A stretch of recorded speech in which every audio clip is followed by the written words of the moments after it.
Hello, you're watching The Perspective. I'm your host Rafae Iqbal, and in today's show we'll be discussing elections, of course, and elections in the world's biggest democracy. As we know, it's election year all around the globe. We had elections in Pakistan earlier, then we saw elections in India, and of course elections in the United Kingdom recently, and of course now there are going to be elections held in the United States, and of course in that regard it's the Republicans versus the Democrats, Donald Trump versus Joe Biden. And of course, it's a hotly contested race for the presidential slot, but has a lot of interesting aspects to it. Regards the backdrop of the presidential election race, there were a lot of charges on former President Donald Trump regarding the Capitol Hill riots, and of course after that there was a lot of subsequent politics in the United States. But what is interesting in American politics at the moment is the presidential debate that was held earlier, and in that regards, as political analysts are saying, it proved as a disaster for President Joe Biden. And there's also a lot of controversies that erupted regarding his health as well. But in a new and a major development, and one that is the most significant at the moment, the former US President Donald Trump was shot at a pre-election rally in the state of Pennsylvania. And of course, he survived, and his left ear was injured in that, but Secret Service responded efficiently and neutralized the shooter. And in that regards, after that, Donald Trump, he waved his hand in a fist in a show to his supporters. And he is currently very well at the moment, and there have been sympathies pouring out and being expressed by world leaders in that regard, and Donald Trump is in the spotlight at the moment. With that regards, we'll be talking about the US elections and the different dynamics and the situation at the moment with regards to the failed assassination attempt on the former President Donald Trump. In the studios, we've been joined by Naveed Aman, political analyst. Along with that, we have been joined by Dr. Waqas Ali Kausar, who is an IR expert. And on Skype, we have been joined by Dr. Jamil Khan, former ambassador. Thank you all for your time and being part of the conversation. I'll start off from Mr. Naveed Aman. With the presidential debate, we saw that political analysts were calling it as a disaster for President Joe Biden. And up till now, when there was a failed assassination attempt on the former President Trump, how would you see this having an impact on the overall elections in the United States? Definitely, Rafae, it will impact the elections because, Trump is a victim, physical assault because of that armed assault. And the vote of sympathy will also be trending towards Trump. Besides many demerits and disqualifications on both sides, but now Trump is ahead because of this incident of today.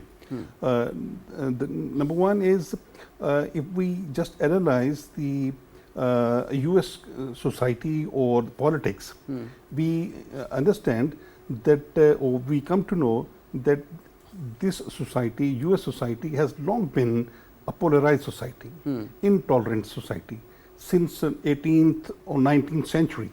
At that time, in 1835, January 30, Andrew Jackson was targeted. He was hit.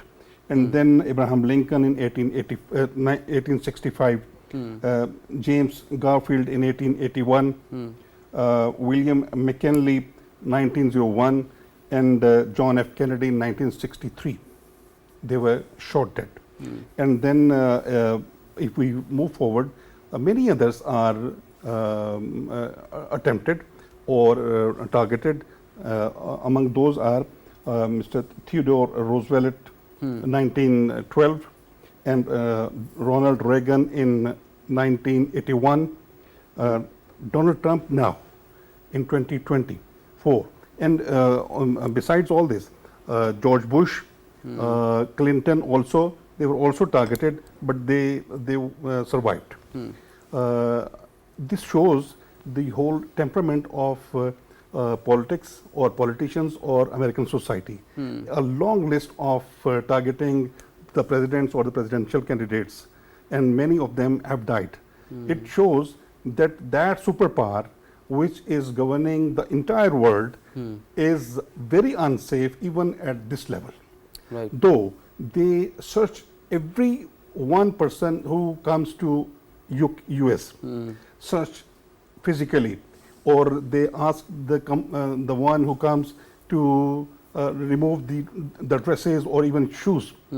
But in that society, we see that in the schools, in colleges, in universities, in shopping malls, in political or public rallies, everywhere we see the people having arms and firing on the people, or killing or murdering the people.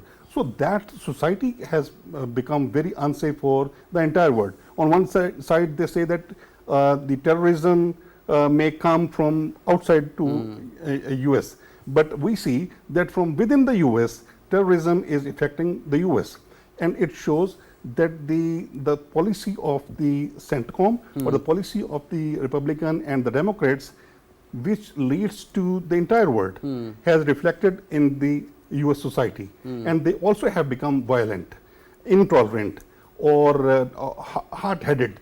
That is why we see many incidents one day or the other.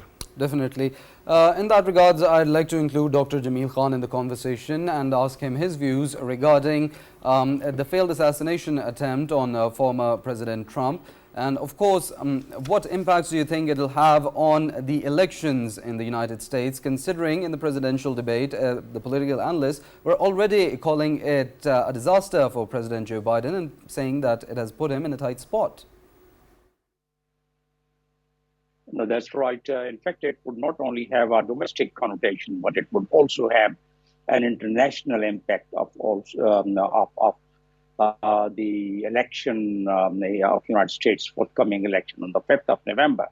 Now, this very incident definitely would impact the domestic politics, and the winner candidate, now it appears that Donald Trump, after this assassination attempt and after his gestures and after his brave face and after once he posed for the crowd and then captured in the camera.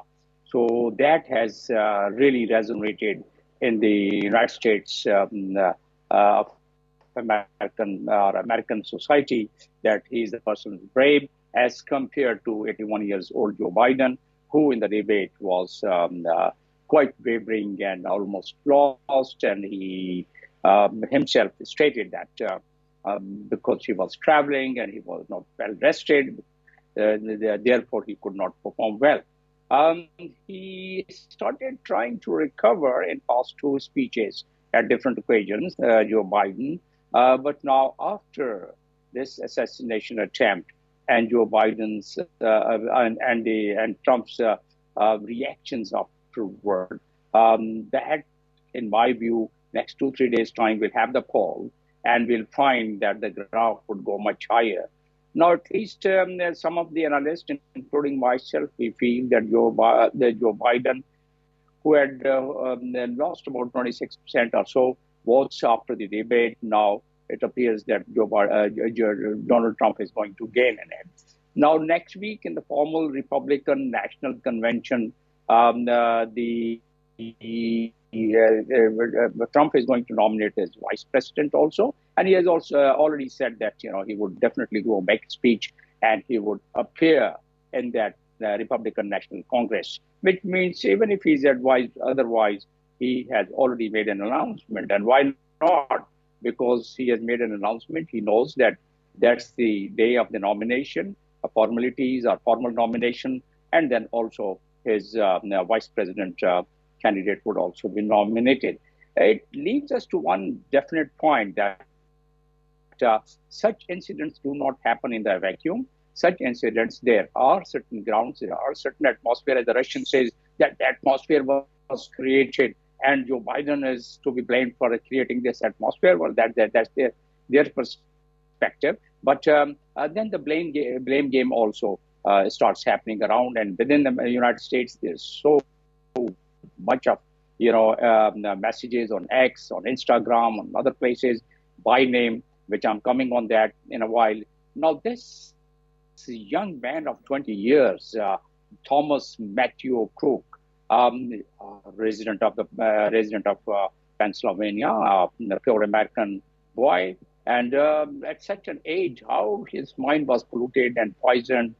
Was there any atmosphere being created, the right wing, the left wing, or there were groups, the political groups who had taken positions which started poisoning and polluting the minds of the young people. There were certain rumors on the X and on other social media that it could spark violence within the society. I don't think so. It's going to happen because very well controlled now. The secret services reacted, although there are questions on secret services why that rooftop was unattended, and the other rooftops they had perhaps made deployment.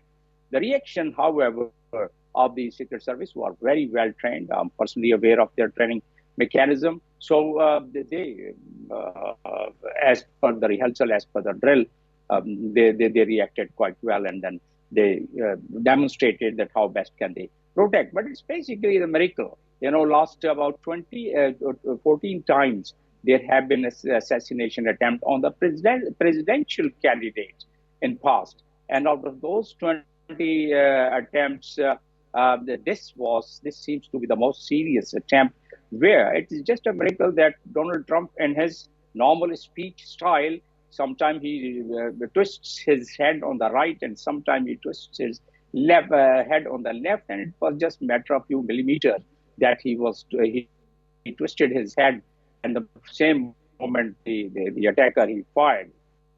And he had, of course, taken the aim, as the commentators say, the experts say, they had taken the aim of his face, his head. So it's basically a miracle that he survived. And after that survival, the way he started raising his fist, the way he started chanting slogan that fight, fight, and fight. So those are some of those gestures which it appears that would resonate quite well among the American society, at least to the that here is a person who is more energetic than Biden. Here is a person who is about a couple of years, 3 years younger to Biden. And here is a person who could face such trauma with a confident face. So it appears that it has gone it would benefit the Republican, and Republican would definitely gain. One thing, though, is to be underlined, and that is it's going to inflame further political divide. This political divide, and this shooting of today's shooting by attacker, that is also a clear testimony of the divide, clear testimony of the division, clear testimony of polarization. Unfortunately, in a country like ours, also the polarization started a couple of years ago, and the language of the politicians and the political leaders have also less than desired, and our youngsters, they have started copying them, and they started taking their extreme positions in tolerant society. So they're like in the United States, the tolerance level has started going down, and a country like ours also, we witnessed the same thing. Now, there are certain comments, and there are certain remarks on social media comments. Some comments say that it's a false flag operation arranged and staged by the Republican. Some would say that's a far right.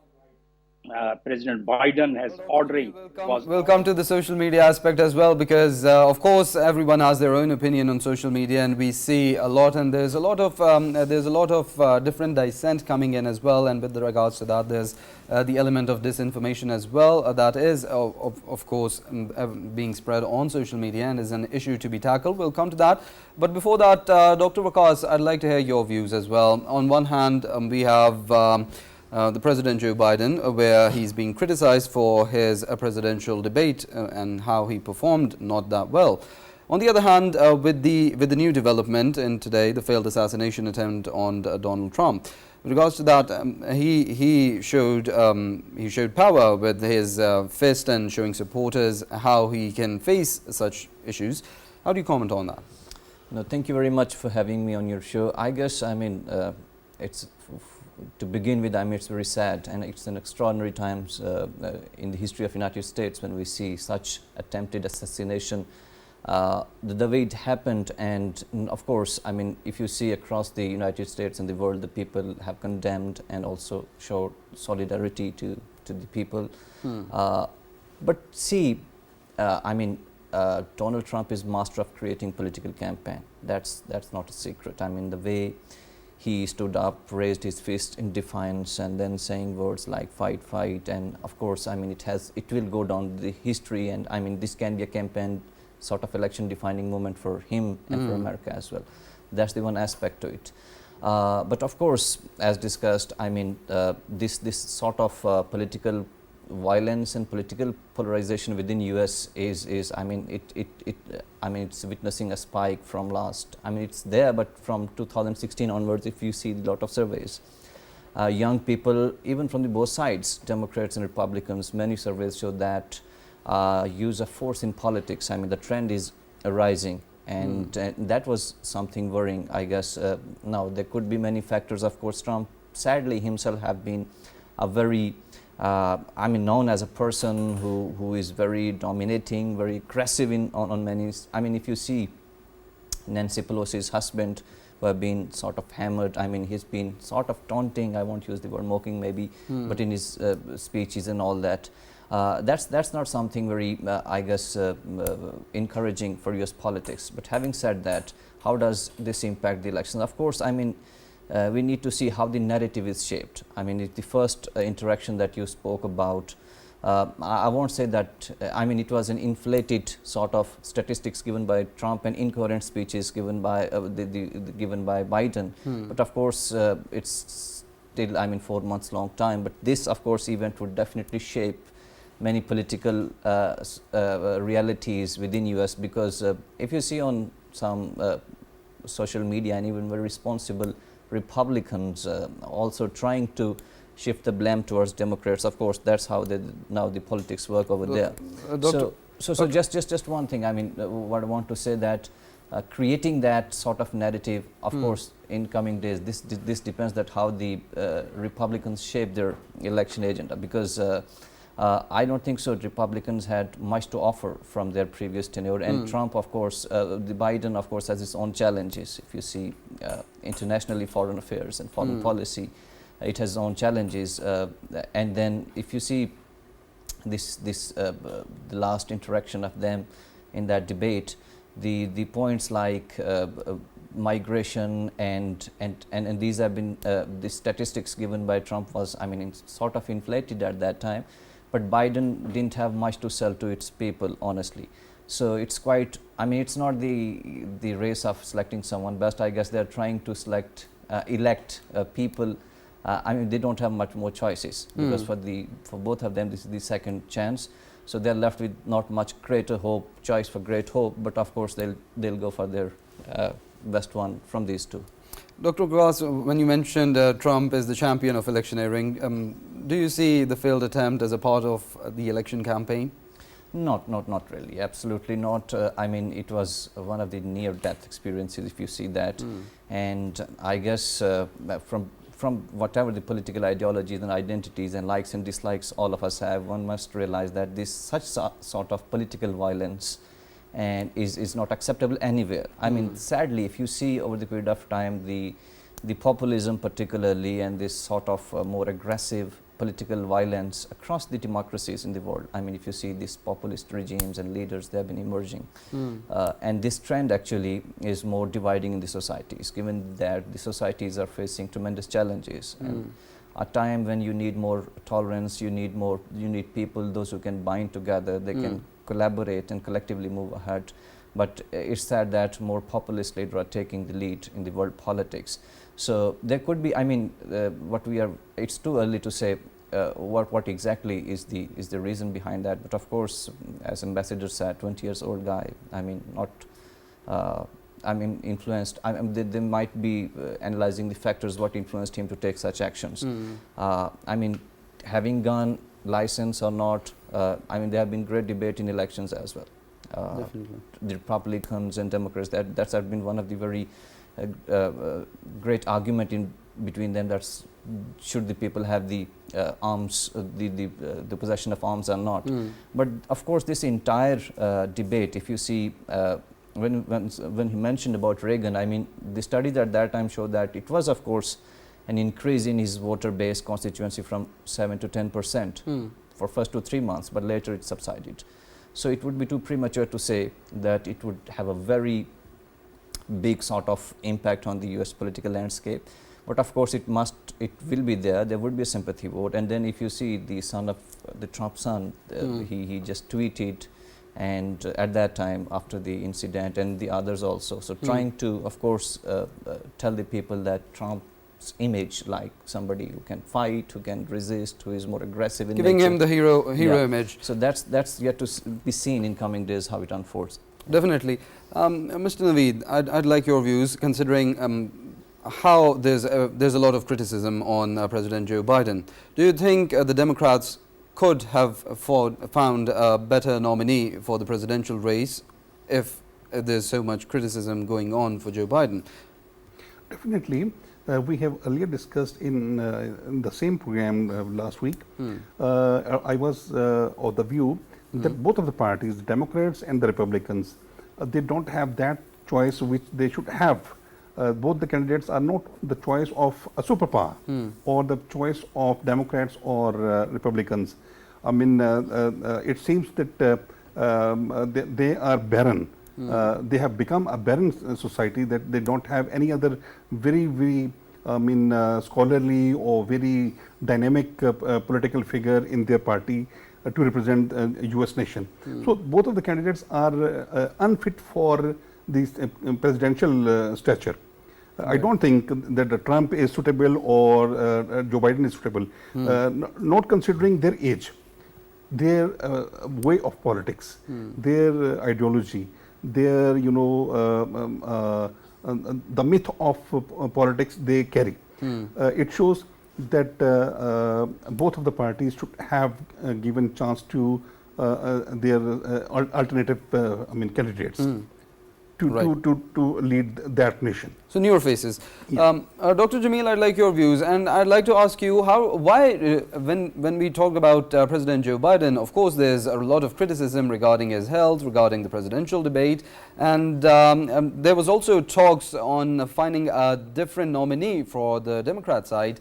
What challenges do you think, in your opinion, the party would have faced when it comes to choosing a better nominee? Because as President Joe Biden earlier said in one of his election speeches as well, that he doesn't want to back off. Well, against all the pressures within his own party, Joe Biden has shown its reluctance in stepping down from the nomination. So that is one aspect, and it's his prerogative whether he wants to step down or whether he wants to go for the second term. But with all the episode which has been happening, starting from the debate, presidential debate, where Biden could not perform that well as compared to Donald Trump. So starting from there, all the polls had shown a decline in the popularity and the election poll. So that was one aspect, and the Democrats are quite worried that perhaps he's going to be the 29th president, sitting president, who is going to have one term only by losing the election against the Donald Trump. That's what the opinion is coming forth, and that's what the polls, the electoral polls, are showing now. And as I said in the first segment, that after today's incident, and after today's assassination attempt on Donald Trump, it appears that the graph is going to go high. And then also the kind of statement. The gestures I have already covered, his pose, his pictures, his capture, the way his expressions have been captured. All these things are going to matter in the forthcoming campaign, because there's just about 4 or 5 months left now. 5th of November is the D-Day for the election. So Democrats indeed are quite worried about it, that they're going to lose the second chance of their presidency. And here the Joe Biden is going to be 29th president who is going to lose. Previously in the history of United States. There are 28 presidents, not including Donald Trump last time, but he's showing quite good recovery and coming back. His July conviction of July 14th, perhaps, where he was convicted by the court, had a mixed kind of a feeling. But later on, now, after this assassination attempt, people are trying to connect that once the legal course of action could not work, although the United States have a very robust legal criminal justice system and a legal system. But what the critics are saying is that since the powers who matter could not really attempt to subdue Donald Trump through the courts or through the legal mechanism. So that's why perhaps they have resorted to this. These are the rumors going on. But then coming back on that factual position and what currently it looks like, that today's episode is going to be a landmark. This is the first of its kind where a miracle has taken place. As I said, there are 13 previous attempts were not as serious as this one, the one which happened yesterday night. So from that standpoint, the Democrats are quite worried, and they would be even more worried now once they see that the Donald Trump, with his strong statements soon after the assassination attempt, that we should stand united and show our true, this is what Trump is saying, show our true character, and Americans remaining strong, determined, and not allowing evil win. So these kind of strong-worded statements, it goes well into the voters and supporters' mind and heart. There's a follow-up question in regards to that. When we talk about the elections, and as you mentioned, the pre-election polls as well, of course, there's the policies, the domestic policies that the voters focus on, such as relating to healthcare, education, insurances, and the immigration policies, and etc. The policies that relate to the common man. And now, when we talk about the situation and how the pre-polls are coming in, of course, do you think it's more of the voters and the people, the masses, they're more focused on a day-to-day situation and the narratives that is unfolding on a day-to-day basis instead of focusing on what these parties or the candidates are promising to them? No, obviously, the day-to-day problems and day-to-day issue and the cost of living and the unemployment, all those factors combined together do affect the electoral campaign of any country, and more importantly, United States. That's true. But that is also true that Donald Trump, right from the very start, from 21 onward, February 21 onward, once he handed over the charge to Joe Biden, he was working on the right-wing politics. And he worked quite well so far his own constituency and his own sphere was concerned. And from that standpoint, as I was indicating, that different surveys are showing that he gained the popularity.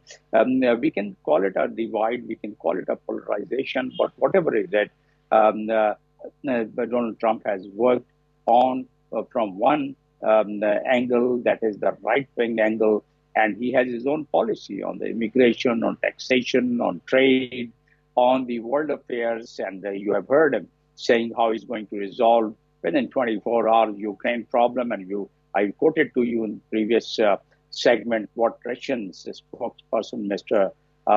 Peter something, he mentioned, and what he said about Donald Trump. So one could make out some leaning and some frequency match of the Russian and the Donald Trump. From that standpoint, Donald Trump's claim about the Ukraine resolution, Donald's standpoint that he's going to resolve some of the world conflicts. So that is another aspect that the Americans, they are really quite sick and tired that the taxpayers' money are being pumped in, billions and billions of dollars in Ukraine war and in Gaza and other conflict areas. So that is also bringing burden on the American society. So all these factors combined together, yes, it does have the impact and effect on the day-to-day life of people and on the thinking of the people, But as I said, that since they have entered, the world is entering into a polarized kind of a divide, polarized kind of a society, and the divide among the political people. So from that point of view, Donald Trump has his own pocket of following and the voter supporter, and that's why we see these surveys showing a positive stride in favor of Donald Trump. And the future, the result, if Donald Trump wins, he has spelled out his policies, and the world, the affairs and the international affairs will find a change into it. The global West to global East, what drift is taking place, what way Donald Trump is going to assert his energies after taking over, and what way countries like Pakistan. I'd like your detailed views on that as well regarding the policies that both the nominees will have. Dr. Waqas, I'd have the same question for you. If there was so much criticism for President Joe Biden, and it was coming before the nominations would have been filed regarding his age and the different medical criticisms that he has been facing, what challenges do you think the Republicans faced in facing another nominee? And secondly, when we're talking about the elections, of course, there's this whole tide going towards Trump with the whole narrative that he's making, showing he's a strong man, he's a hero. Do you think it's having and obviously the other side, when they bring up their policies or their promises or their commitments or what better they can do you think that's going to have any impact on these elections? See, I mean, the US president, historically, if you see that, it has very little leverage when it comes to domestic issues. I mean, most of the time, if you see that they do campaigning and politics on international affairs, most of the time, if you see that, they try to capture that space. If you see that Trump in initial from the previous elections, if you see that China was in debate, if you see that EU was there, the alliance and the support was one of the debate. The migration thing, even that's right now a very big point. The way is trying to address and trying to sort of exploit the insecurities that people from the outside illegally would come and capture the resources and all these things. So I guess much of this election campaign and all that would revolve around that international issues and politics because of that space. It has of course, within the society there is a division, but the issues are not of that much importance in my understanding that this would directly shape the results and outcomes of the elections. One. Second, I mean the Biden administration itself has many challenges. I mean, given the nature that how it has been shaped and then how it has conducted its international affairs particularly. That has been a key, I guess, areas where we need to discuss. I mean, may it be Palestine, may it be Ukraine crisis. I mean, it has sort of, if not completely failed, but it has not been succeeded in, sort of tackling that or resolving or maybe mediating that conflict, and I guess it's still there. And then of course if you see the Palestine issue, if you see the others issues, so these stance and particularly his leadership style and his way of sort of conducting was not very impressive to his own domestic constituency, to be honest. On the other side, of course, in a deeply polarized world, and particularly in America when there is a bigger divide between these Republicans and Democrats, I mean, Trump was more proactive and still is more proactive. And of course, it's easy to exploit insecurities. That's there, and I guess he'll keep continue doing that. But on the other side, I guess the biggest challenge would be, I mean, if you see that document 2025 by Heritage Foundation, which sort of Republican sort of distanced. Of course, it's a right conservative think tank, talking about reshuffling of the government and giving a plan of downsizing and cutting away, sort of bureaucratic hurdles and making more smooth, effective governance. I mean, Trump has, of course, his own global agenda, his own global view of politics and decision making. I mean, if you see support to EU or EU alliance, I mean, he's been very clear on that. So, of course, that has been a great challenge. The problem with the Biden administration has been, I mean, there is a very particular term of presidential bubble. I mean, many critics are saying that he has been living and since long in a presidential bubble where He has a very sort of filtered information and doesn't know much about the society, perspective and the people. And of course that is not a challenge with him. It's a challenge to many presidents, many chief executives, and even in fact it happened to in past in the history as well.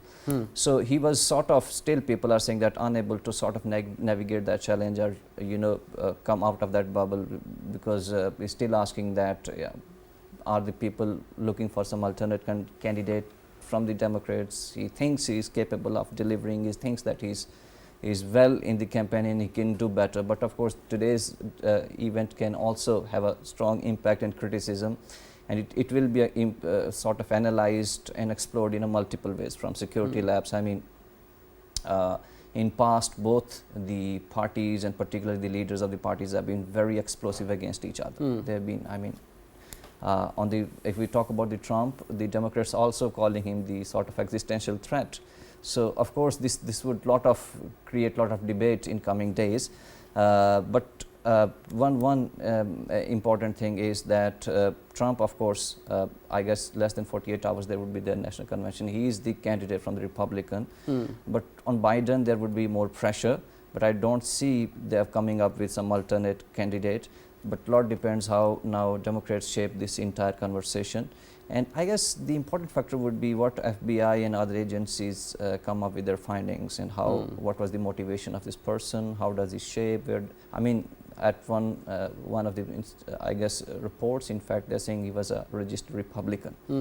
So a lot depends that what are their findings, and of course there would be a lot of deliberation and debates. US society, of course, I mean, somewhere it's very much clear that there are Republican states, there are Democratic states, but of course there are the states where sort of there is a swing votes. I guess a lot matters how these conversations, narratives play in coming days.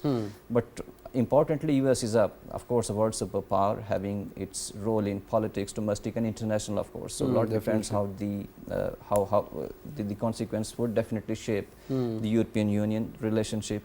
Ukraine vis-a-vis Russia, how does it shape? I mean, and then on the other part of the world, it must and it definitely have a greater impact. So that's why there are more sort of concerns and more eyes towards that election, because it has definitely impact on almost all the regions of the world. Well, definitely. Rafae, I'll carry from these words. The Palestine war and the Ukrainian war will put very, very direct or serious impact on the elections, on the US society as well. US is facing two sort of pressures. One from the war fields, from Israel, Palestine, and from the NATO and Ukraine. The other pressure is from within the US, that is inflation and joblessness, is the main issue, or the sense of insecurity within the society. The US people, they give tax to the government for the well-being of themselves, not to throw that money into the wars which are useless for them. For Israel and for Ukraine, US have thrown $150 billion in 6 months. So more than $160 billion for nothing have been thrown to those countries for wars, and that is the tax-paid money of a common US national. That is the pressure which will mount on both of the candidates, and Trump has the advantage to respond to this pressure, because Trump is of that policy. He will bring out of Ukraine or bring out of Palestine-Israel war that amount or that assistance which US is extending. So he believes that he will weaken NATO and he will strengthen America. During his tenure, he also had that manifesto that he will bring America out of those wars where America is indulged. And in Taliban in Afghanistan, you have seen that that withdrawal was because of Trump's policy. And when he came and he joined, as president, he had 2 tours to Saudi Arabia and 1 to Qatar. each tour or trip or visit, official visit, he had sold $12 billion worth weapons to Saudi Arabia, and the same worth weapons to Qatar. So Yes. it was, I mean, an economic boost to the U.S. As far as the economy is concerned. So he will focus on the economy. His focus is to address that inflation, the unemployment, to build that impact which U.S. should have. So business, not conflict. I mean, business will be, I mean, improved within, I mean, U.S. Definitely, that's a very important point raised. Dr. Jamil, we're running short on time as well, so I'd like your quick views. How do you think these elections are going to impact the U.S. relationship with Pakistan regarding both? We know what President Joe Biden has, of course, and we'd like to hear what you think would happen if the Republican side is in power.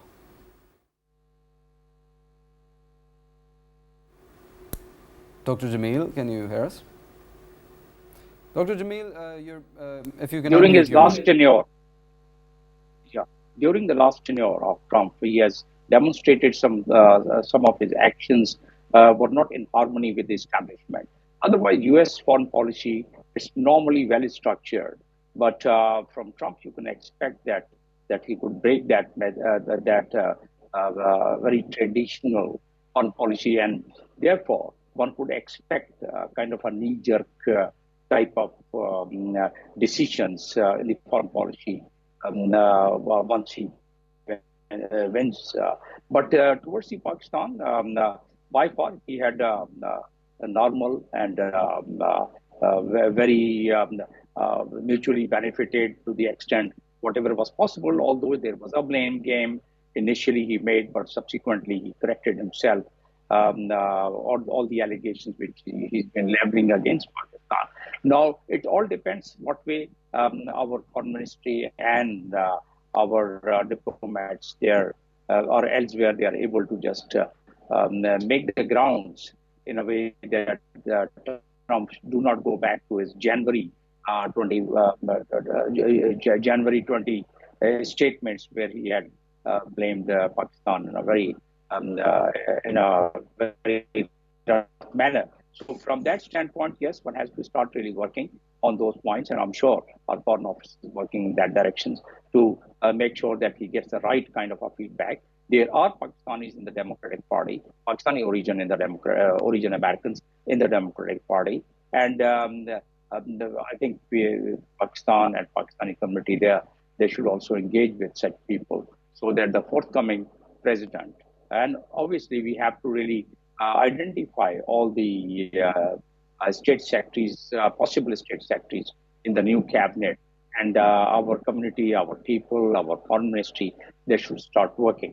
Otherwise, as I said, that Donald Trump is quite in habit of knee-jerk type of a decision, which is very unprecedented in the American foreign policy or structured policy of the United States. And we have seen what decision he had taken about Golan Heights, as unilaterally he had recognized Golan Heights against the Security Council resolutions of 67. And likewise, once Tel Aviv was shifting its capital, he was the first to